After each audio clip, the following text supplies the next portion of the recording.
সাইয়্যাতিকুম হাসানাত, তোমাদের গুনার জায়গাগুলা নেকি দ্বারা পরিপূর্ণ করব। সুবহানাল্লাহ। তৃতীয় একটা পুরস্কার দিবে আল্লাহ। যদি এমনি বুঝাই তাহলে হয়তো সহজে বুঝে আসবে। মানুষ পদস্থ মানুষের কাছে ঘনিষ্ঠ হতে চায়, আবার আলোচিত হতে চায়। এটা মানুষের স্বভাব।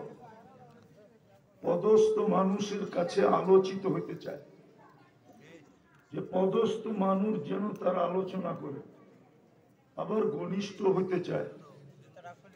তৃতীয় পুরস্কারটা হাদিসে পাওয়া যায়, ইয়াযকুরুল্লাহ ফী মান ইনদা। আল্লাহ আমাদের আলোচনা নাম নিয়া ফেরেশতাদের সামনে করতে থাকবে।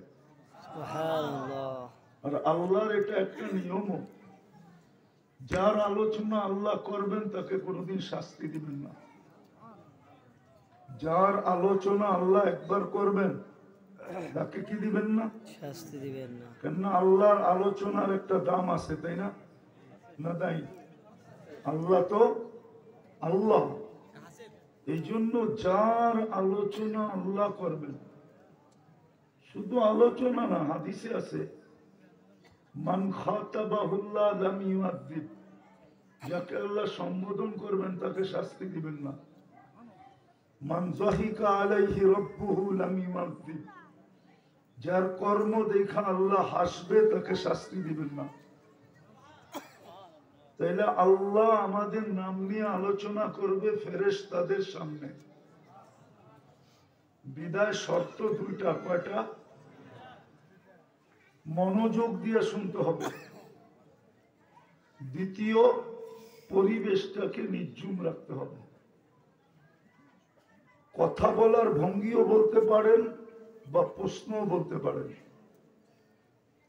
সবার একটা জিনিস চিন্তা করা উচিত, চাই নারী হোক চাই পুরুষ হোক, শুধু দুই দল ব্যতীত। এক দল হলো বাচ্চা, কেননা বাচ্চার থেকে কলম উঠানো, রুফিয়ার কলম সবই হাত্তা ইয়াবলুগ। বাচ্চা যতক্ষণ পর্যন্ত বালেগ না হবে, প্রাপ্ত বয়স্ক না হবে, কলম তার বিরুদ্ধে যাবে না। দ্বিতীয় হলো মজনুন হাত্তা ইয়াবরা, পাগলের থেকে কলম